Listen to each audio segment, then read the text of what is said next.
Damn it. ఏంటిటా కుండబద్దలు కొడతా అట్ట.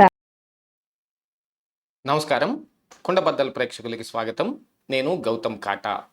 ఈ వీడియోలో నేను మీతో చెప్పాలనుకునే అంశం, సజ్జల రామకృష్ణారెడ్డి నీతులు చెప్తున్నట్టుగా బూతులు మాట్లాడుతూ ఉన్నాడు. అంటే ప్రజాస్వామ్యానికి తూట్లు పొడిచే విధంగా ఒక అధికారిక ఉద్యోగంలో ఉండి మరి ఆయన ఇలాంటి వ్యాఖ్యలు చేస్తున్నాడంటే వాటన్నిటిని బూతులు అనక ఇంకా వేరే అనేది ఏం లేదు.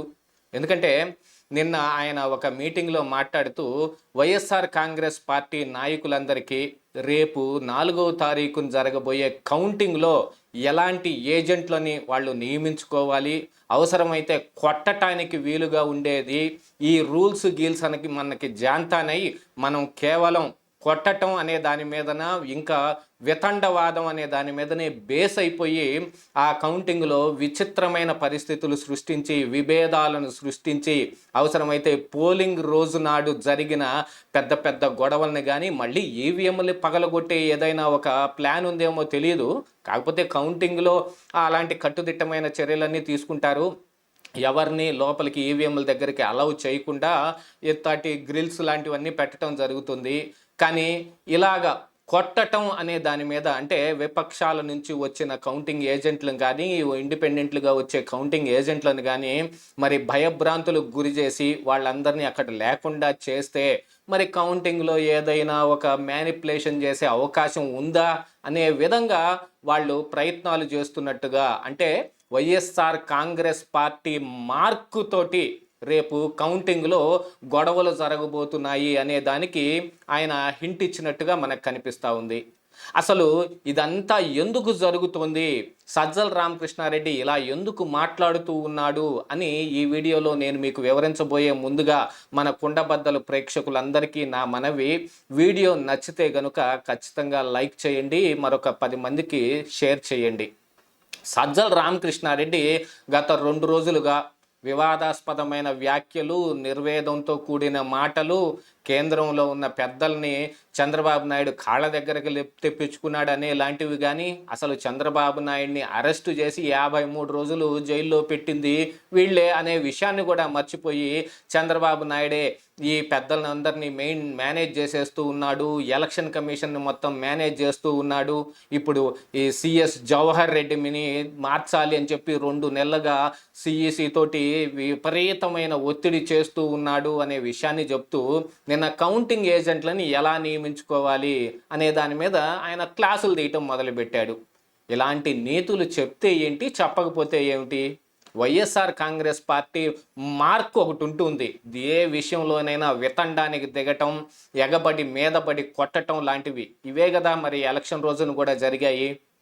అసలు మనం ఒకసారి ఎంపీటీసీ, జడ్పీటీసీ, మున్సిపాలిటీ ఎలక్షన్లు జరిగిన నాటిని ఒకసారి గుర్తు చేసుకుంటే గనుక నామినేషన్ పత్రాలు దాఖలు చేయటానికి కూడా వీలు లేకుండా ఆ నామినేషన్ వేయటానికి వచ్చిన వాళ్ళందరి దగ్గర నామినేషన్ పత్రాలు లాక్కొని చింపేయటం కానీ, వాళ్ళని బెదిరించటం కానీ, తలలు పగలగొట్టడం కానీ, ఈ తురకా కిషోర్ లాంటి వాళ్ళైతే విపక్ష నాయకులు వస్తూ ఉన్న కారుని ఐడెంటిఫై చేసి ఒక పెద్ద సెంటరింగ్ దొంగను ఒక దాన్ని తీసుకొచ్చి లోపలికి పొడిస్తే ఒక లాయర్కి దెబ్బలు కూడా తగలటం జరిగింది. ఇలాంటి వాటన్నిటిని పెంచి పోషించటానికి వైఎస్ఆర్ కాంగ్రెస్ పార్టీ 5 సంవత్సరాలుగా విపరీతమైన కృషి చేస్తూ ఉంది. నిన్నటికి నిన్న మన Ponnavolu Sudhakar Reddy additional advocate general, మరి ఆయన లండన్ ఎందుకు వెళ్ళాడో, విదేశాల్లో ఆయన కొంతమందిని పోగేసి మాట్లాడుతూ జగన్మోహన్ రెడ్డిని చంపే ప్రయత్నం చేస్తూ ఉన్నారు, జగన్మోహన్ రెడ్డికి ఆపద పొంచి ఉంది అని కళ్ళనీళ్లు పెట్టుకున్నాడు. ఒక వీడియో రిలీజ్ అయింది, అది మనందరం చూసాం. కాకపోతే దాని తర్వాత మరికొన్ని వివాదాస్పద వ్యాఖ్యలు చేశాడు. అంటే ఈ పొన్నవోలు సుధాకర్ రెడ్డి ఫ్యాక్షనిస్ట్ ఫ్యామిలీ బ్యాక్డ్రాప్లోంచి వచ్చాడట.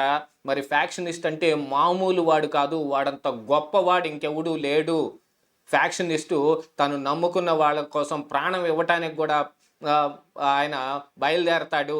జగనే కనుక ఫ్యాక్షనిస్ట్ అయితే ఇప్పుడు ఈయన కొడుకులను మొత్తాన్ని నరికవతలు బాడేసి ఉండేవాడు అనే లాంటి వివాదాస్పద వ్యాఖ్యలు చేస్తున్నారంటే అధికారికంగా వీళ్ళు ఏ పోస్టులో ఉన్నారు, వీళ్ళు ఏ పదవులు అనుభవిస్తున్నారు అనే దాన్ని కూడా మర్చిపోయారు. నిన్న సజ్జల రామకృష్ణారెడ్డి అసలు ఆ మాట మాట్లాడటం తగునా? ఆయన ఆంధ్రప్రదేశ్ రాష్ట్రానికి ఒక పెద్ద సలహాదారుగా ఉండి 4 లక్షల రూపాయల జీతం, ఆయన ఒక క్యాబినెట్ ర్యాంకు హోదాని కూడా అనుభవిస్తూ ఆయన విపక్షాల మీద వ్యాఖ్యలు చేస్తూ ఉంటే ఈసీకి కంప్లైంట్ చేస్తే నోరు మూసుకొని ఉండమని ఈసీ కూడా చెప్పడం జరిగింది.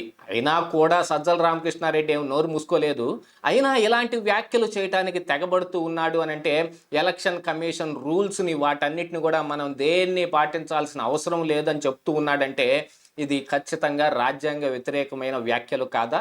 వీటన్నిటి మీద చర్య తీసుకోవాల్సిన అవసరం ఈసీకి లేదా?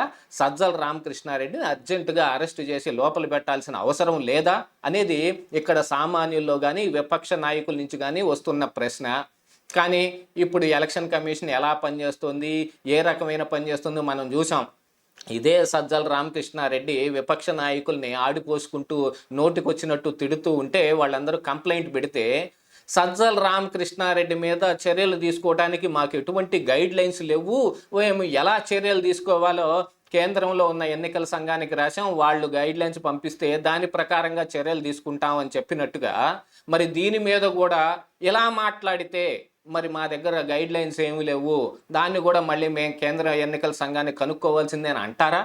అలాంటి విషయాలన్నిటిలోనూ మరి ఈ ఎన్నికల సంఘం కూడా ఒకంత నిస్తేజంగాను నిర్విరామంగాను ఉన్నట్టుగా కనిపిస్తూ ఉంది. ఇలాంటి వాటన్నిటి వ్యవహారం మీదనే కదా సిఎస్ జవహర్ రెడ్డిని సైతం మార్చాల్సిందేనని ఎంత పట్టుబట్టినప్పటికీ సిఎస్ జవహర్ రెడ్డి ఇంకా మారలేదు. ఆయన మీద భూ కుంభకోణాలు, ఈ విశాఖలో వాళ్ళు చేస్తున్న వ్యవహారాలు, ఆయన ఏదో ప్రైవేటు ఒక పెళ్లికి హాజరవటానికి వెళ్ళి భోగాపురం ఎయిర్పోర్టు భూములు, అసైన్డ్ భూములు వ్యవహారంలో సమీక్ష జరపటం, ఇలాంటివన్నీ చేస్తూ ఉంటే కనీసం ఈ కౌంటింగ్ అయిపోయే వరకైనా ఆగలేకపోతూ ఉన్నాడా? దాంతోపాటుగా యూపీఎస్సీకి కూడా లేఖ రాశారు, అర్జెంటుగా మీరు ఎగ్జామ్స్ పెట్టండి అని. వాళ్ళు కూడా ఇప్పుడు కాదులే అనే విషయాన్ని తెలియజేస్తే ఇక్కడ సిఎస్ పరువేగా పోయింది. కాకపోతే వీళ్ళందరూ సిగ్గు, వెరపు, లజ్జ మొత్తాన్ని వదిలేసేసి ఈ సజ్జల రామకృష్ణారెడ్డి లాగా నోటికొచ్చింది మాట్లాడటం మొదలు పెడుతూ ఉన్నారు. వాళ్ళు ఏ పదవిలో ఉన్నారు అనే విషయాన్ని కూడా మర్చిపోయి మాట్లాడుతూ ఉంటే వీళ్ళందరినీ ఏం చేయాల్సిన అవసరం ఉంది? రేపు నిజంగానే కౌంటింగ్ అయిపోయాక కూటమి కనుక అధికారంలోకి వస్తే వీళ్ళ మీద చర్యలు తీసుకుంటానికి వాళ్ళు ఉపక్రమిస్తారా లేదా అనే విషయం పక్కన పెడితే వీళ్ళ మీద ఈ పార్టీకే ఎలక్షన్ కమిషన్ చర్యలు తీసుకోవాల్సిన అవసరం ఎంతైనా ఉంది. ఇలాగ అందరినీ రెచ్చగొట్టే విధంగా కౌంటింగ్లో కూడా గొడవలు జరగటానికి వీలుండేటట్టుగా ఈ వీళ్ళ నాయకుల్ని కానీ వీళ్ళ కౌంటింగ్ ఏజెంట్లను కానీ వీళ్ళందరినీ పురిగొల్పుతూ ఉంటే ఇక ప్రజాస్వామ్యం ఎక్కడున్నట్టు? అందరికీ సమాన అవకాశాలు ఎక్కడున్నట్టు? ఒక ఫ్యాక్షనిస్టు అంటే మహా గొప్పవాడు అని అధికారికంగా అడిషనల్ అడ్వకేట్ జనరల్ మాటలు మాట్లాడుతూ ఉన్నాడంటే ఆయన మీద ఏం చర్యలు తీసుకోవాల్సిన అవసరం ఉంది? కాకపోతే ఎటువంటి చర్యలు ఏమీ తీసుకోకుండా ఈ ఎన్నికలు ఎలా జరుగుతూ ఉన్నాయి, రేపు కౌంటింగ్ నాడు ప్రజలు ఇచ్చిన తీర్పు ఎలా ఉంటుంది అనే దాని మీద వీళ్ళ నోళ్ళు మూతపడే అవకాశం ఉంది అని మనం ఆశిద్దాం. ఇదే ఈరోజు పుట్టబద్దలు.